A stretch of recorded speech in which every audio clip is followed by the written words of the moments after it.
உங்களுடைய பணி தான் முக்கியமாக இருக்கும். முன்னாடியே ஒரே கருத்து சொல்லிக்கிறாங்க, யார் முன்னாடி போகிறாங்களோ அதில் 100 பேர் இருந்தாங்கன்னா அதை ஒருத்தர் என்ன சொல்லுவாங்கன்னா அவருக்கு ஏதோ சொந்தத்தை ஆதாயம் அடைய போகிறாங்கன்னு நினச்சிட்டு இருப்பாங்க. நாங்கள்லாம் 20 வருஷம் விவசாய சங்கத்தில் இருக்கோம். நான் ஒரு கூட்டத்தில் ஒரு ஆள் சொன்னால் நீ ஏதோ சௌகரியம் அடையிற மாதிரி சங்கத்தில் இருக்கேன்னு சொன்னான். நான் அந்த அதிகாரிக்குள்ளேயே சொன்னது என் ஆதார் கார்டு கொண்டாட்டிக்குள்ளே வேலை செய்கிற வரைக்கும் நான் தரேன், ப்ரூவ் பண்ணிட்டு வெளியில் போகணும், கூட்டத்தை வெளில போகக்கூடாது, நான் எல்லாத்தையும் இங்கே கொடுப்பேன், என்னை கிளியர் பண்ணிட்டு வெளில போகணும். இப்போ அவங்க மெனக்கிறாங்கன்னா அவங்களுக்கு கை செலவாகும், அதிகாரிகிட்ட கெட்ட பண்ணிப்பாங்க, இடத்தை சந்திச்சாகும்.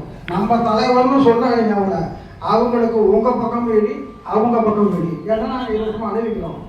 இப்போ நாங்கள் சங்கம் நடத்துறோம்னாக்கா இவங்கெல்லாம் துணை இருக்கிற வாசியாக நாங்கள் துணிஞ்சு செயல்படுறோம்.